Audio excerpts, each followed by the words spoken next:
You are listening to WXNA LP Nashville 101.5 FM.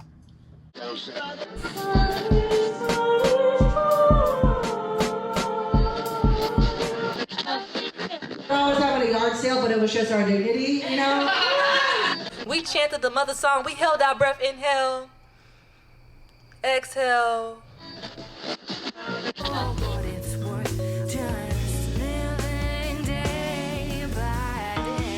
You're listening to Public Comments, an arts equity radio show on WXNA 101.5 FM, Nashville. This is Christine Hall. And I'm Lydia Youssef. And this is Public Comments. Public Comments is a show where we advocate for equitable arts funding here in Nashville. We are joined in the studio today by our guest, Nicole Williams, a freelance writer who's worked for years to demystify the Metro government. Her work has been featured in the Nashville Scene and the Tennessee Lookout. In On First Reading, her bi-monthly column for the Nashville Scene, Nicole recaps and offers commentary on Metro Council meetings. Nicole Williams, we are so glad to have you with us today. Thank you. Thank you all. I'm so happy to be here. We are real glad we got another chance to speak with you. Yes, thank you. Food poisoning. It tried to take me out. Ooh. But I'm here. Coming back even stronger. The sun is shining on us today, and we want to hear all about what brought you to this work. And I'm wondering if you would like to start us out in the grand style of the show with a public comment akin to one someone might give at a publicly noticed meeting, which usually is limited to 2 minutes. Here we start out with that, and then we get the hour to unpack. Yeah, love it. Wonderful. So my name is Nicole Williams. I am a freelance writer and opinion columnist, and I really came into this work by chance. So I'm a Metro government nerd, and I watch all of the meetings on the Metro government YouTube page. And in August of 2023, I noticed that a Metro Arts Commission meeting had been posted. So as I'm watching this, something really strange happens. The commission votes to rescind a funding vote from a prior meeting. And there's clearly a lot of angst in the room about this decision. And it's pretty obvious to me that there's some things going unsaid. So my ears perk up. I'm like, okay, what's going on here? And I start to dig in. And as I get deeper and deeper into this story, I realize that this is about much more than a single vote on a single day. This is really an institutional problem that's going to require institutional solutions. The theme of today's show is accountability, and that's a big word, right? For me, this is not really about art. This is about accountability in government. And when we talk about accountability, we have to think about who we are holding accountable. There are a lot of players in this drama, but up until now, I feel like the focus of the media and the government has been on the people who have the least amount of agency in this entire situation, like the individual artists. So I see my role as refocusing those calls for accountability onto the people who have the power. That includes commissioners, who are agents of the metropolitan government, but it also includes the mayor, who appoints the commissioners, the Metro Council that confirms those appointments, and the Metro departments like legal and finance that have an outsized influence on the work of the commission and the work of the department. Those actors have evaded accountability, largely. I'm not satisfied with that, and I don't think anyone else should be either. Oh, yeah. So you are so concise and lucid in calling that out. Thank you, Nicole. Thank you. Yeah, I'm really excited that we get a chance to dig into these topics because a lot of what's been covered in the media or talked about at commission meetings or council meetings has been really surface level and in my mind, not getting to the heart of who we need to be holding accountable for these decisions. Yeah. I've seen a lot of roadblocks thrown up through the course of the conversation, and yes, a lot of things that are going unsaid. And what appears to me to be a vested interest in stopping the conversations from happening, because I notice that when the conversations do happen, they lead to a certain place. And then what comes next is action, and that really is what caused the backlash to begin with. There are forces who like to use the lip service and talk pretty and talk up equity, but then the follow through on that has been lacking. Well, and let's name those forces. Like, I think this is Yeah. a big part Thank of you. the issue is that everyone talks around what is going on. So let's talk about those forces who are talking a big game. Mayor Freddie O'Connell. Like, the buck has to stop somewhere. In my mind, the buck stops with the mayor.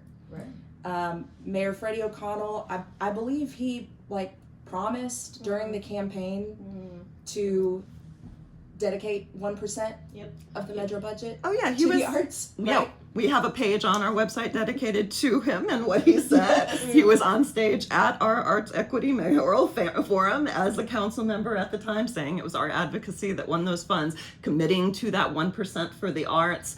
We have not seen that follow through. No, and in fact, we've been not just declined for a meeting with him at many points, but outright ignored from the beginning.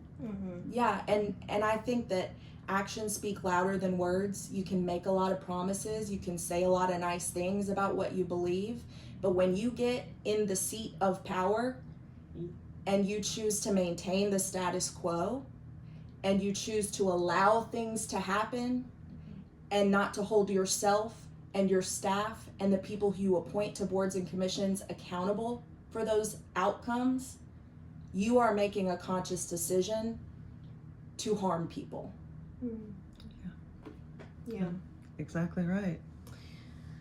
Wow, a lot of things. I'd love to speak more about your background and where you're coming in from this. I think maybe some of the listeners may be familiar a lot with your work, and some may not be. So I'd love for you to speak about your own background, how you came into, because if Starters Easily on Twitter is like amazing work that you do covering council meetings. Thank you. Like the level of accuracy and the way you can just make it digestible to community members at like 5-hour meetings, so I'd love if you could speak more about that. Yeah, so this was not a sort of organic path for me to get to where I am in terms of writing and covering Metro government. I'm a data analyst by trade. I have a master's degree in public health, but I am also a little bit neurotic and a little bit obsessive. And so once I start learning about something, I kind of have to consume all of the things about it because I think I'm not doing my job if I'm not getting all of the information and looking at the source material. And I think that's something that's been missing in a lot of the coverage of this whole situation at Metro Arts is not just reporting what Metro Legal or Finance or the mayor's office says as though it is fact, but like, let's dig into those claims. Let's test those out and see if they actually hold up to scrutiny. And I think, interestingly, my training as a data analyst has helped me really think through what information I need in order to tell a story and how to tell that story in a way that makes sense to the most people. Yes. I think Metro government is sort of set up to be opaque. It's not accidental, it's by design. And the more that we can reduce barriers to engagement, to understanding, and I try to do that a lot by humor, but the more that we can reduce those barriers, the more that we can hold people accountable. But that is scary for people in power. That is scary. I mean, to demystify and to use plain language as you do, Right? just yanking the rug right out. Right. And I think that for me in particular, something that has confounded people in positions of power and journalists even is this unique role that I play. I'm an opinion columnist. I'm not pretending that I'm not biased. I think that I wouldn't be doing my job if I didn't have an opinion.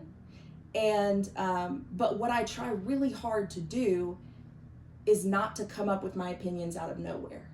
So if you ask what my opinion is and I have an opinion, it's because I've done the work. I've done the research. I can back up my opinion with facts.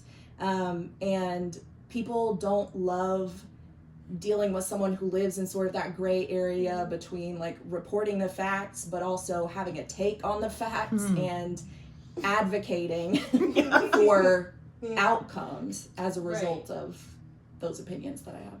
Right. I remember very early, well, it was late 2023 after we had filed the complaint, and we held a teach-in, and I think you were the only journalist who was there, am I right? Yeah, or maybe someone else. No, it was just me. And the coverage was like, just it like, what's a different word for confused? But like more Misguided. than confused. Yeah, it was just Convoluted. yeah, it was a kerfuffle of like, I was surprised that this was like something like the media was spiraling around and not wanting to really ask any questions of any of the artists. So they were going like directly to the people who voted to defund, which to me is like, why would you?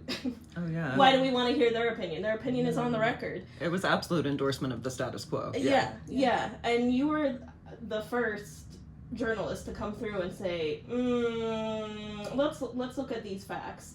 And I think that did a lot for the accountability process, because the tone shifted a lot in that fall when you entered into the conversation. And it really showed me how powerful the media can be in the activist world, because we can come around and we can provide the facts and we can gather community.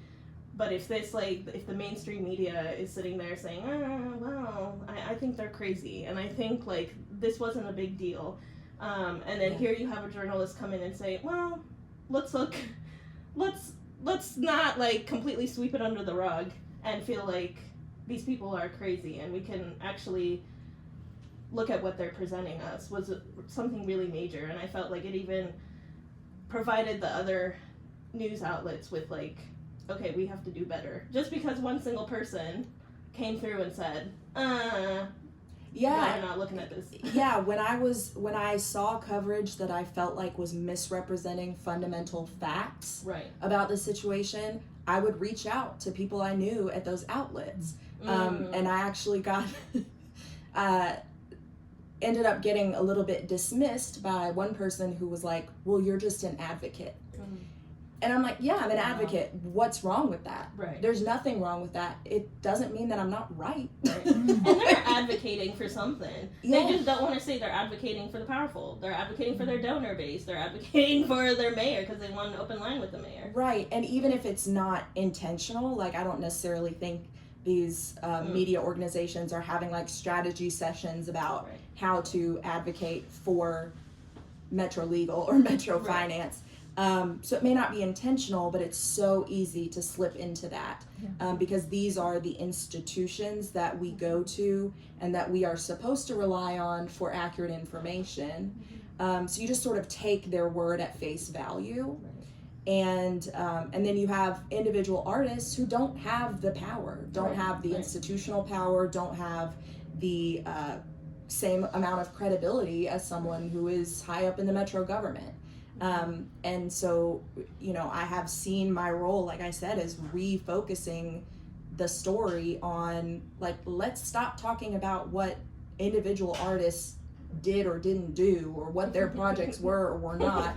Like, let's even stop talking about the semantics of the Metro Code and state law. Like, let's get down to the nitty gritty of it. And we have a system, and we could work within the system to make changes, but that requires buy-in from the mayor's office. That requires buy-in from legal and finance and from the council. And that takes work. That's the unpaid labor. What y'all are doing. I mean, it's true though. This is something like I jokingly refer to myself as the people's lobbyist because we have this whole paid lobbying infrastructure in Metro government. Individual artists don't have a lobbyist to go to the council and advocate for them. Like, you don't, because where would you find the money? You're certainly not getting it from Metro Arts. So, like, but Confidence. So there, and that work is frustrating. It is exhausting. It is like soul crushing at times.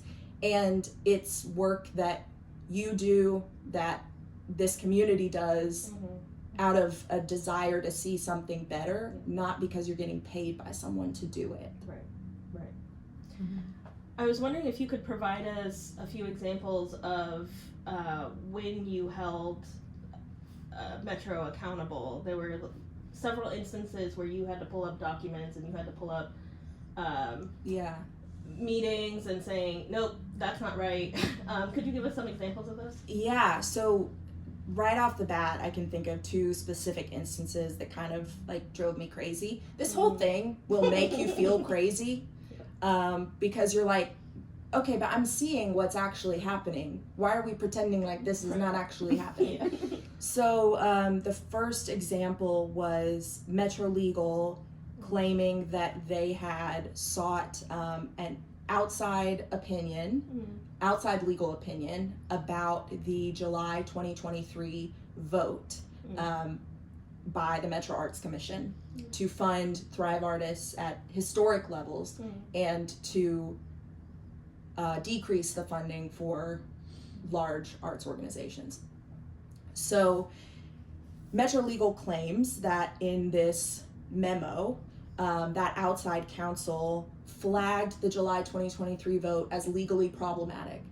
And so legal uses this as, well, we had to tell the commission that they should rescind their vote because it wasn't just us saying it, it was also this outside firm that we contracted with. So I'm sitting there like, I really want to get my hands on this memo. I find the memo, I read the memo. The memo does not mention the July 2023 vote at all. I read it 4 or 5 times. I'm like, am I done? Like, what's going on here? Not a single word about the July 2023 vote. So that's first example. Second example, there was all this hysteria in the Metro Finance Department, which translated into the Arts Commission, about the idea that Metro Arts was facing this catastrophic budget deficit during the fiscal year 2023 to 2024, which was going to end in June of 2024. So this was being reported widely as Metro Arts is facing hundreds of thousands of dollars of unbudgeted expenditures. We get to the Metro Arts budget hearing for the next fiscal year, 2024 to 2025, and lo and behold, the Metro Finance representative says, good news, Metro Arts will end this fiscal year in the black. There will not be a deficit. And I'm like, excuse me? And I didn't see any coverage of that. So I wrote about it, and I was just like, we take these things as though they are gospel, but we don't follow up when the information changes. Right. Because it's like, okay, we already reported about that. Like, this is huge news to me, Right. but no one else thought it was news. Right.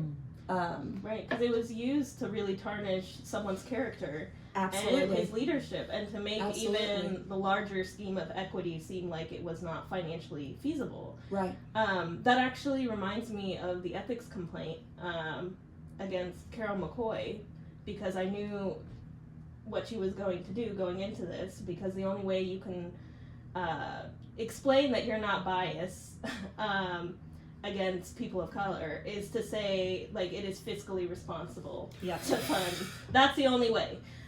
We've known this for 400 years. That's kind of like the go-to response. Yeah, it's fiscally responsible to have, the plantation running. It's fiscally responsible to have the large art organizations feed off the most.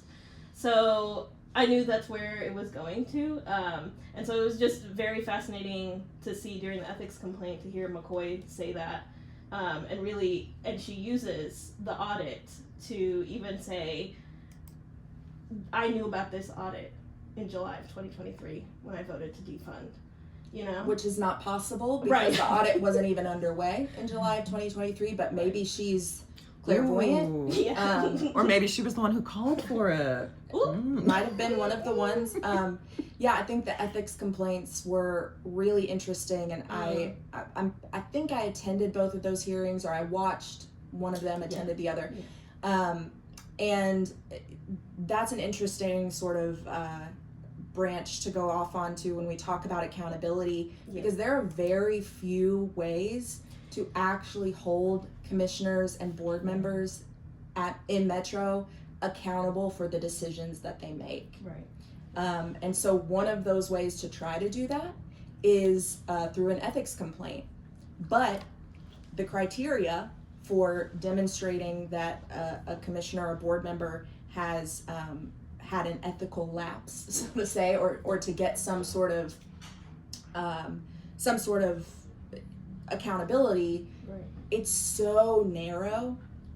It's so narrow to basically just, is there a financial conflict? Yeah. And I think you could argue for many of the commissioners that there is a financial conflict, but it's not so straightforward. It's not as easy as, okay, this person takes a vote and they get this amount of money in their pocket as a result of that vote. And so when things get a little complicated, our system of accountability kind of falls apart. We don't know how to deal with those edge cases. And so there's that. Another way is for the council to vote to remove someone from a board or commission. And I know Councilmember Joy Stiles attempted to do that with then Arts Commissioner Will Cheek. What was really fascinating to me is when Councilmember Stiles introduced that resolution, the council office staff went to her and said, hey, just so you know, you can file this resolution, but we don't think you have legal grounds to remove this commissioner, because based on our research, we think that you have to have some type of like malfeasance or criminal behavior in order to remove someone from a commission. Now, to me, that doesn't make any sense. The Metro Charter doesn't say anything about malfeasance or criminal behavior. It says you need 2/3 of the council members to vote to remove someone. And if they can deny someone a seat on a commissioner board for any reason, why can't they remove someone from a board or commission for any reason? That sort of, to me, was framing it as though commissioners have a right to their seat. And I think that a lot of commissioners act that way. I have a right to my seat. I have a right to this power. And if you're going to try to take that away from me, you better have a really good reason. And so the council, you know, ultimately Cheek resigned from the commission, so that didn't come to pass. But the council a lot of times acts out of fear of like reprisal from the mayor's office, from individual commissioners. Like, is someone really gonna sue Metro to get their seat, their unpaid seat on a commission back? Like, that's embarrassing. So why are we operating out of the assumption that someone is going to sue? It's the same exact thing that happened in 2023. We're just assuming that the big arts organizations are going to sue us because we decide to give more money to individual artists. Did they threaten a lawsuit? Because I still haven't heard that anyone actually threatened a lawsuit. And let's talk about PR. Like, that would be a terrible PR move for like the symphony to sue Metro because they gave more money to starving artists. Like, that's just not a good look, you know? So this assumption that we are gonna constantly be under threat of lawsuit, and that's used to scare people out of making hard decisions and pushing for change. Right.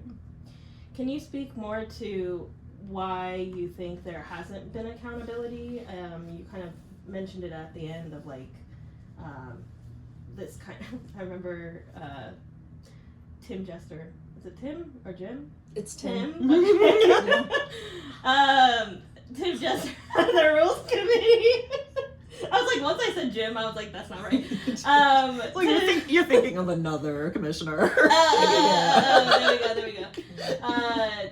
Tim jester at the rules committee who they were invited to come and speak maybe in like April of 2024, and he was like, there's a palpable I can't pronounce that word. Palpable. Yes, fear on this commission, and it was just intriguing to me that like in order to escape a level of accountability to make these decisions, because you're on this seat, like vote, do something, do your research, to be like, well, I'm afraid of like all the criticism that's gonna follow. But at the same time, not afraid to outright attack a council member who called them out for scheduling a meeting without proper notice. So. Right. Yeah, I also got attacked for calling that out. Interesting how fear is so conveniently applied. Somewhat like the laws that are contorted to be applicable where it's convenient. Yeah. So I guess the question was about why has there not been accountability? Yes. Yeah.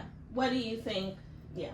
Before we step into that, I am going to just say, listeners, if you are just tuning in, this is WXNA LP Nashville 101.5 FM. This show is Public Comments, a limited series where we're building an artist-centered narrative about the Title VI complaint process that got artists their money back here in Nashville while exposing discriminatory funding practices. The show is an archive and roadmap as we continue advocating for the equitable arts funding our city deserves. I'm Christine Hall. And I'm Lydia Youssef.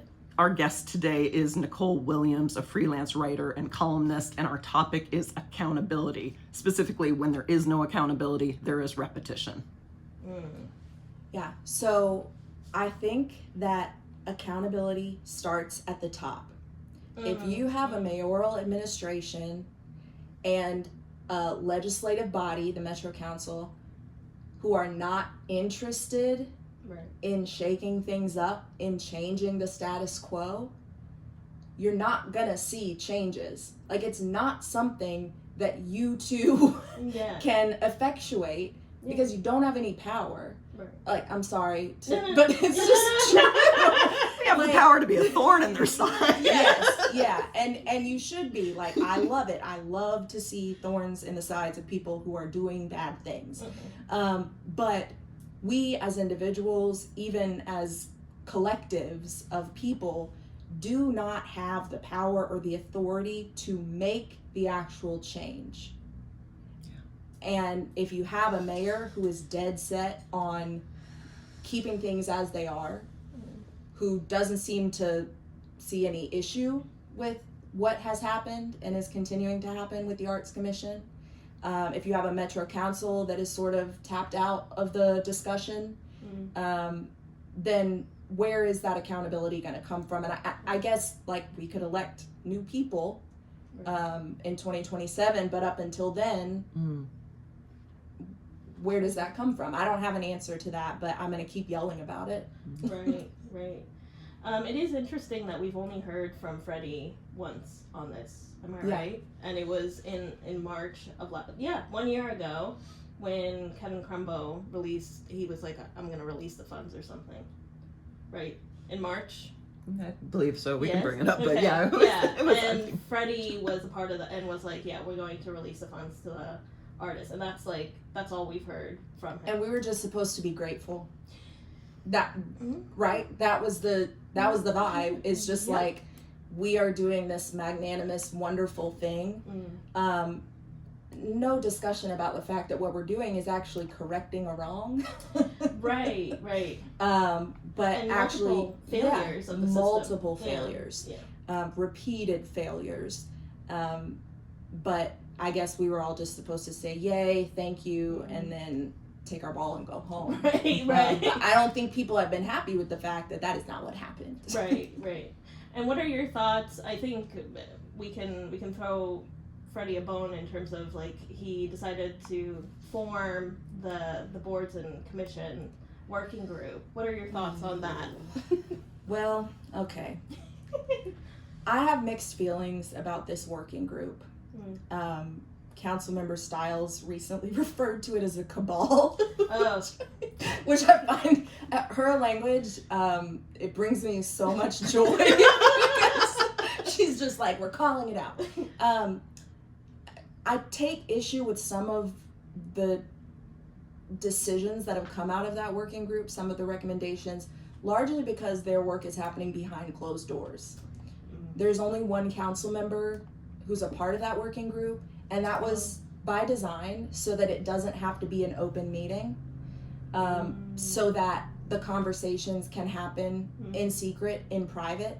And one of the council committees was actually talking about this last week, and council member Sandra Sepulveda, who is the council's representative on that working group, said essentially we need it to be a closed meeting because people may not feel comfortable being honest if there were eyes on the meeting.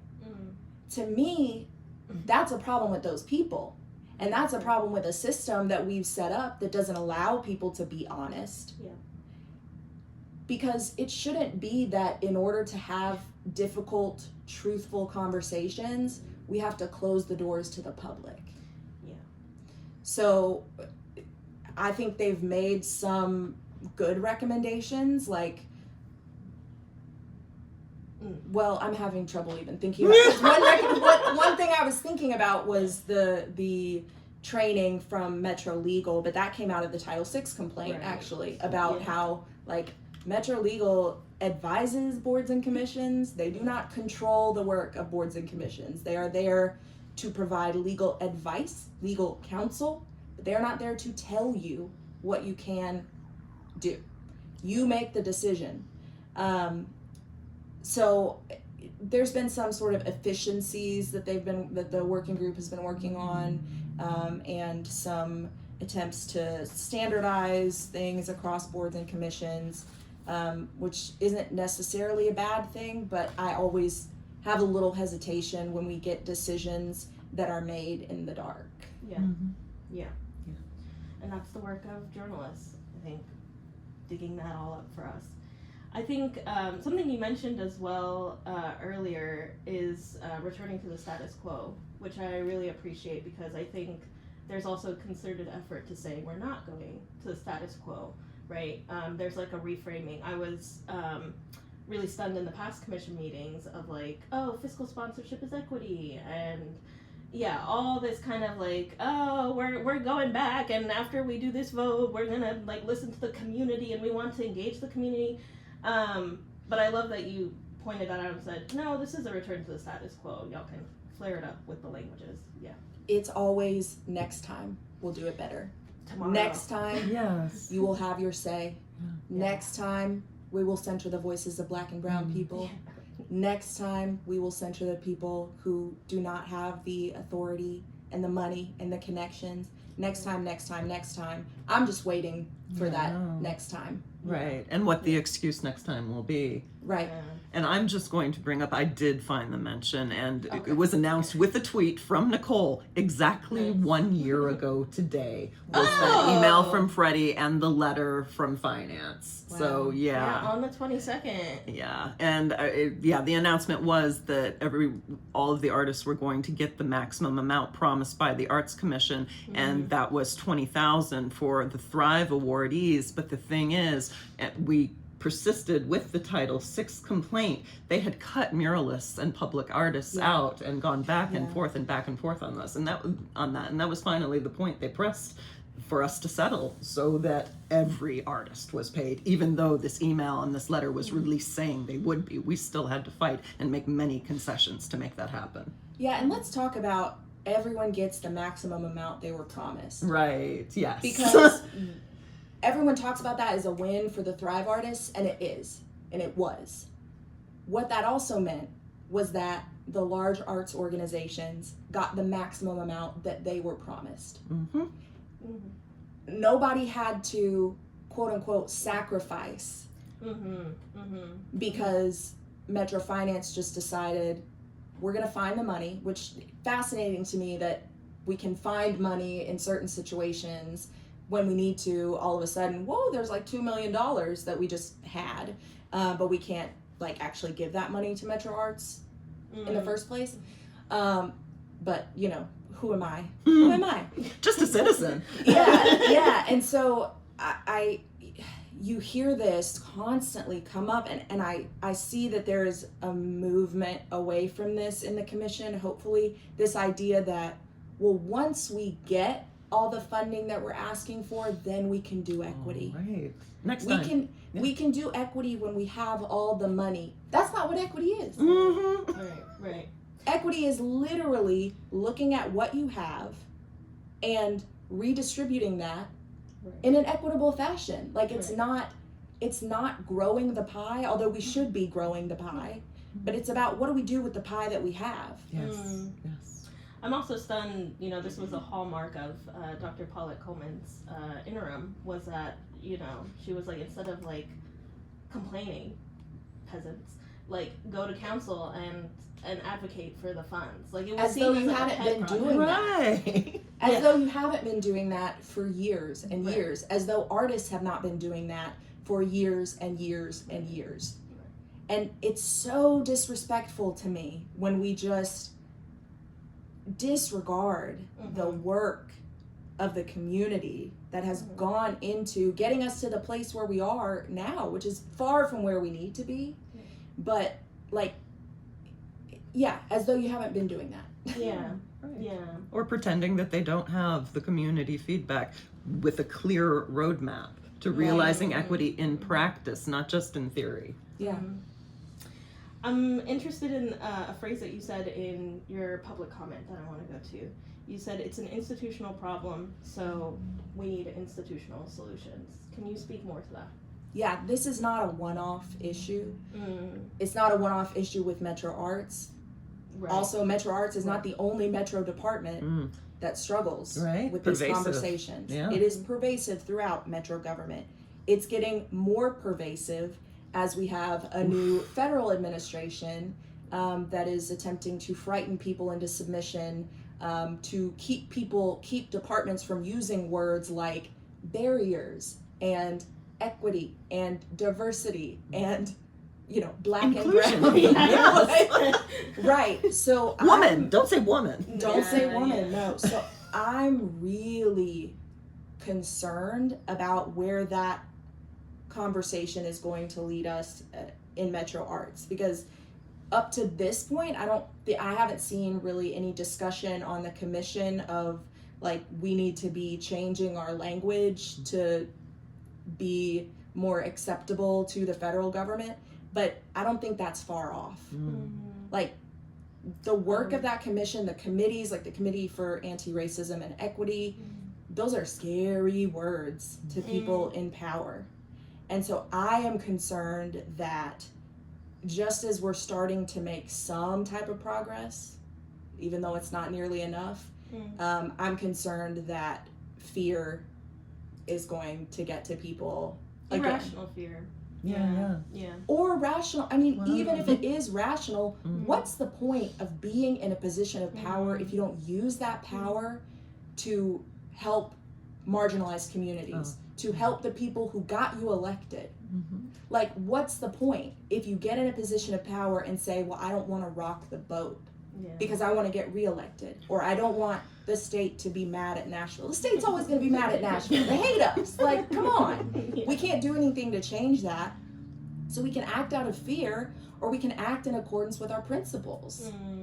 And to me, I don't see how you make progress if you don't take structures on. Like if you don't attempt to like really live what you claim your values are. And maybe it's that at the end of the day, when push comes to shove, what you said were your values are not your values. And that's unfortunate. But if you're not living your values because you're afraid of what's going to happen at the state level, at the federal level, then what's the point of even having a local government? A government that actually serves all of its people. Imagine Right. that. Right.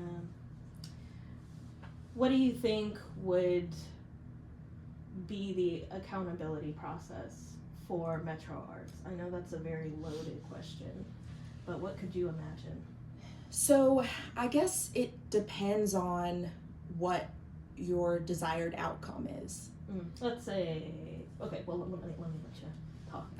No, so I think if your desired outcome is to achieve an equitable funding formula, then I think that has to start with buy-in from the mayor's office, from legal, and from finance.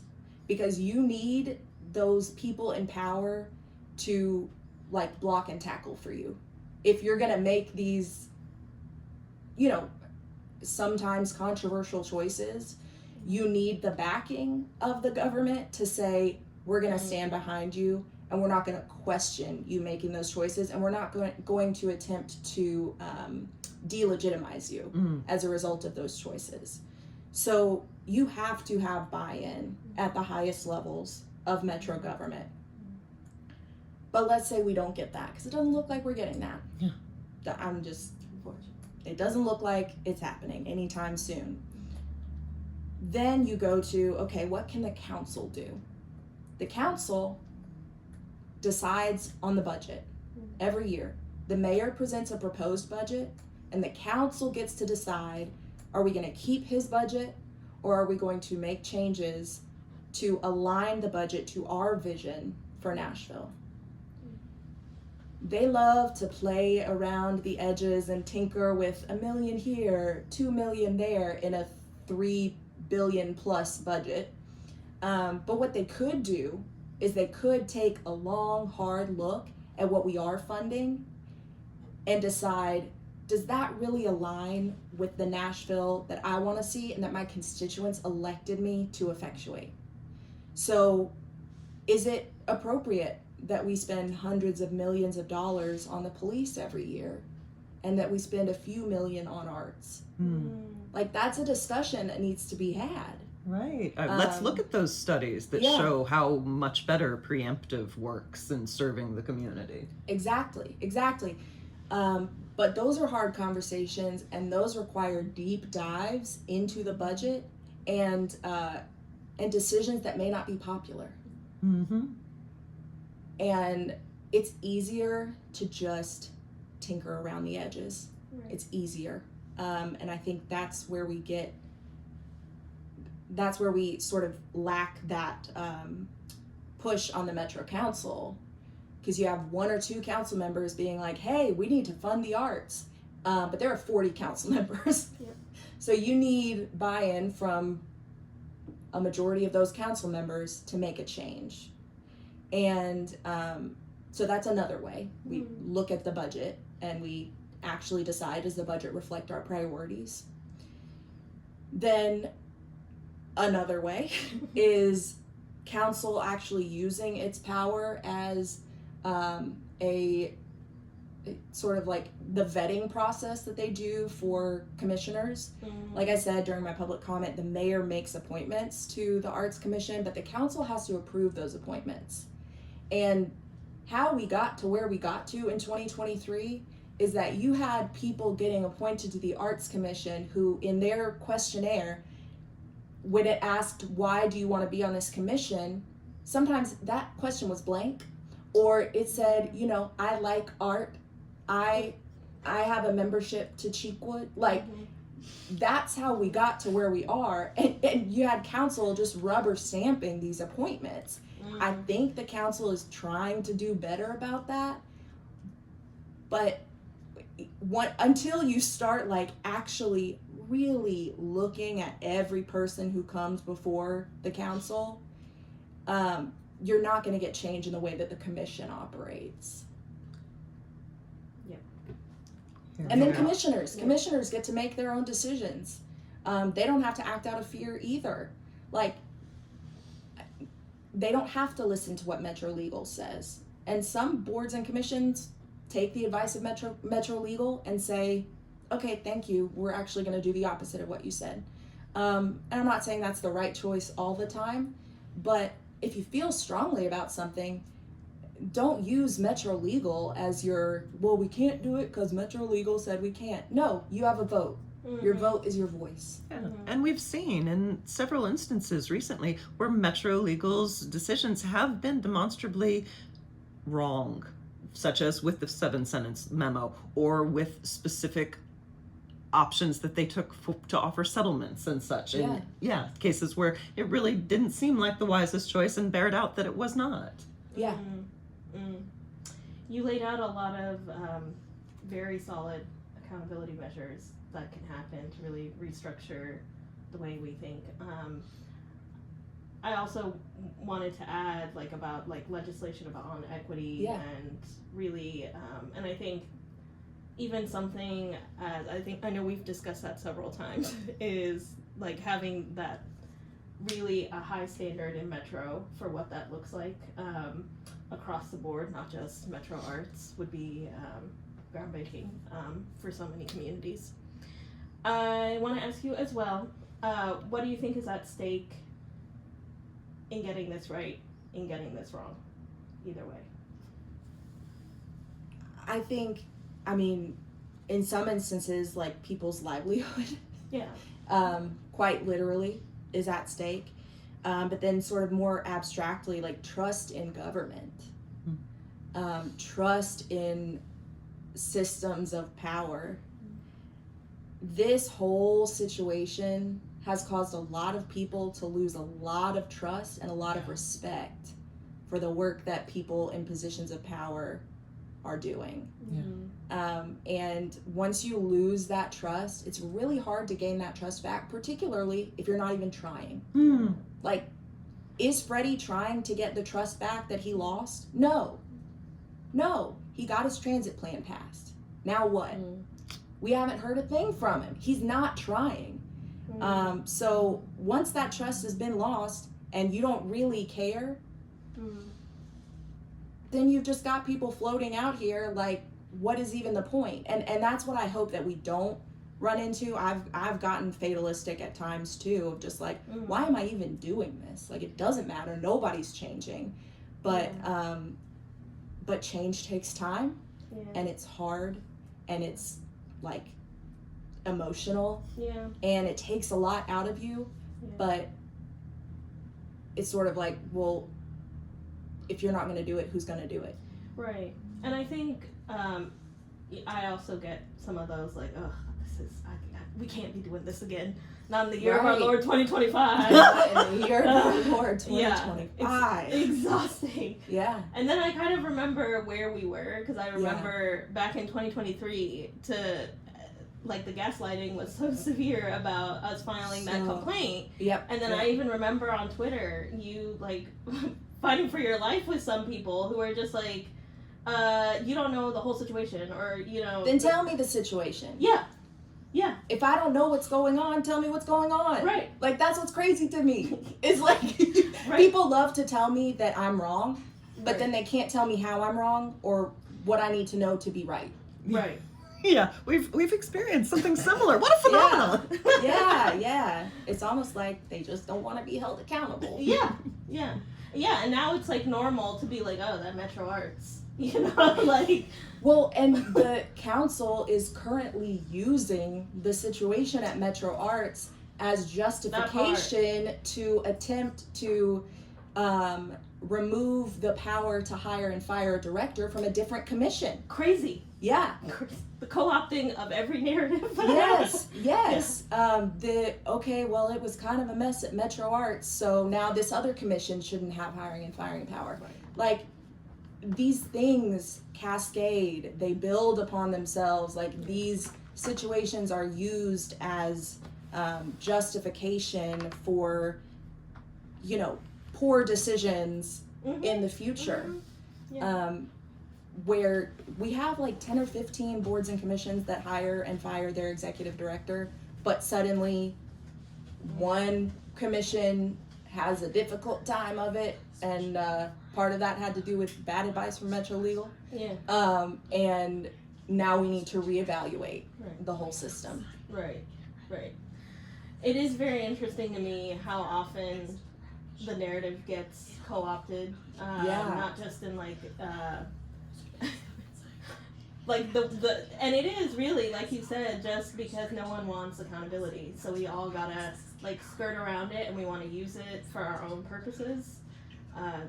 It is really mind-boggling. We're entering that kind of phase where we're seeing it happen again, and then everyone's using it as an example of like something completely different. The mind Crazy. boggles. Yes, It the truly mind does. boggles. You have to It have a truly lot does. of mental stamina to do this and be like, why Yeah. are you mentioning Metro Arts in this situation? Right, You're right. like, this is like the complete opposite. Also, we didn't get a trigger warning. Right. Like, you're just gonna bring Metro Arts up out of the blue. Yeah, Metro Arts trigger warning.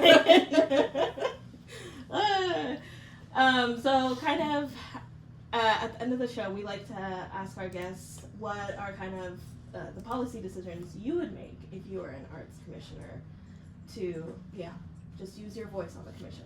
Yeah, so one thing real quick before we get into that. Oh, yeah.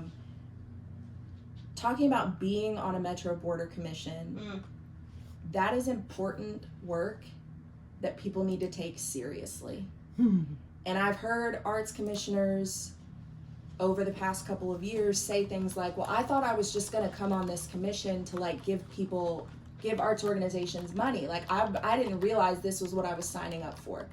No one is forcing you to be on a Metro board or commission, and if they are, blink twice and we'll We will come rescue you. Right. So when it comes down to it, if you feel like this is too much work or this is not what you thought you signed up for, you can say, I need to bow out. And sometimes that is the best choice to make for everyone, yourself included. So I just want to name that nobody's making anyone do this. This is a privilege. It's truly a privilege to be a member of a commission that has millions of dollars at its fingertips to disperse to artists and arts organizations. So if you don't feel up to the task, don't do it. Right. Nobody's forcing you. Everyone will appreciate it. Right. If you step away, if you need to. And thankfully we've seen some commissioners do that over the past couple of years, but I don't know that we would have gotten to that point if there had not been these calls for accountability. Like if there wasn't someone or some entity drawing attention to what is going on in the commission, I think that everyone would have just kept chugging along. Yeah. That's the scary part. There was no light on it in the dark. Yeah. Yeah. Yeah. Yeah. And if Lydia hadn't called me up after the August Yeah. It's a lot of if this then that, and we could have very easily not been in a position that we are in today, where it does look like we are getting people appointed to the commission who have more stamina for the work, hopefully have a more nuanced view of what the commission does, and ideally they are aware of what they're stepping into. Right. And hopefully would like to serve all our communities rather than just that sector at the very top. Yes. Yeah. So I think if I were a commissioner, and I would not be an arts commissioner, let me just say that right now, I wouldn't do it because I'm not prepared to have that kind of power. Like, I'm just not. I don't know enough, even though I feel like about this particular thing, I know a lot more than a lot of people, but about the arts community, about sort of individual projects, artists, programs, like, I don't have the information that I think I would need to be a responsible commissioner. You're telling me you don't like art? You know, let's not. I shouldn't. I like music. I like Put that on your application. musicals, some of them. I like music. Yeah, these were the types of groundbreaking statements that former commissioners were making in their To qualify. applications to qualify for the commission. But I think if you are a commissioner, you have to listen. Like, that's where all of this starts. And you have to have thick skin, and you have to not be afraid of being criticized, and not be afraid to admit you were wrong. And that's what I have not seen on most any Metro Border Commission, is the ability to reflect on the decisions you've made. Think, was that the right decision? Was that the right way to make the decision? Did that result in the outcome that I thought it was going to result in? And then adjust your behavior accordingly. And I also think this commission needs to really step into its power to oversee the executive director. I think when we had Dr. Paulette Coleman as the interim executive director, and I actually gave public comment about this, the commission was about to vote to fire Daniel Singh, and there was this feeling that, okay, Daniel's the problem. And if we get rid of him, we get rid of the problem. The issues at Metro Arts, dear listener, preceded Daniel Singh. So there was this idea that, okay, if we get rid of this one problematic person, the problem goes away. And I told them, I said, guess what? The problem's not going away. So you might all feel better after this, but we're going to run into issues. And that's exactly what we had with Dr. Paulette Coleman. I don't know exactly what was happening at the staff level, but the work was not getting done, and the commission was not holding their one employee, the executive director, accountable for that work getting done. So then we end up, 6-7 months into the fiscal year, and they haven't even voted on funding for artists and arts organizations. So I think you really have to look in the mirror and say, what is my job? How do I do that job? Am I doing a good job at my job? Yeah. Like, maybe we do some self-performance evaluations. Yeah. But I think that's where it starts, is looking at your own performance and saying, am I holding my employee accountable for doing the work that I know needs to be done to get this money out the door? Right. That's a lovely, actually, that actually makes me wonder where the performance reviews are for commissioners. I'm on a Metro board, and I would love a performance review. I'd be the first one to say, hey, tell me if I'm doing something wrong, because we can't get better. Right. Learn and grow, learn and grow. Yeah. Oh. Yeah. Thank you so much, Nicole, for being with us today. I love all these. We actually didn't even talk about who was that one person that they were nominating, the mayor's office sent over, and then you were tweeting? Oh, okay. Was that? And then the rules committee actually voted him down. Yeah, I think. Do we remember that? Yeah. Long time the ago. discussion about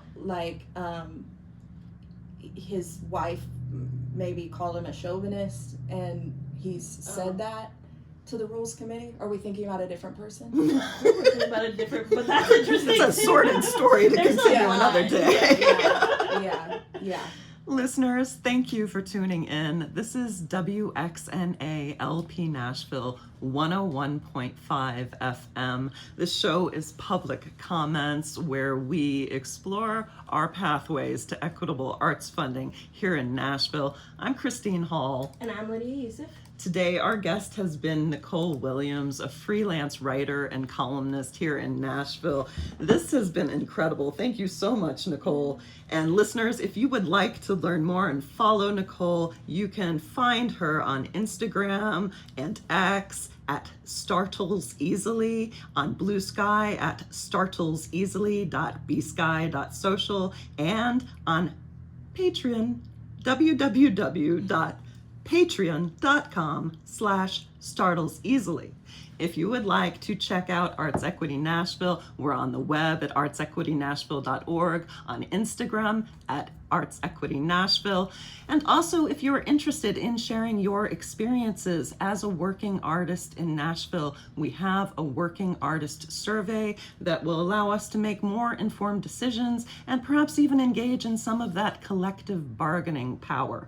We will be back next week. We are here in the studio on Saturdays from 1 to 2 p.m. Central. On the 29th of March, we will be speaking with Elena Renee of Nashville Women in Jazz about what it's like to be an artist in Nashville and what working class artist means. We hope that you join us then. Thank you all so much. Thank you again, Nicole. Thank you for inviting me. This has been wonderful, and I love to talk. So. The yappers. It has been so good hearing more of your talk. Important talk. And we are grateful to WXNA for this platform as well. Hooray, community radio. It is now our honor to pass it on to the Teen Power Radio Hour.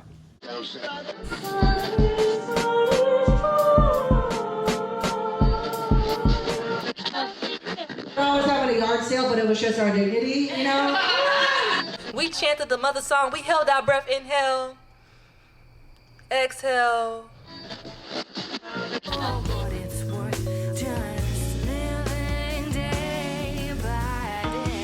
You're listening to Public Comments, an arts equity radio show on WXNA 101.5 FM, Nashville.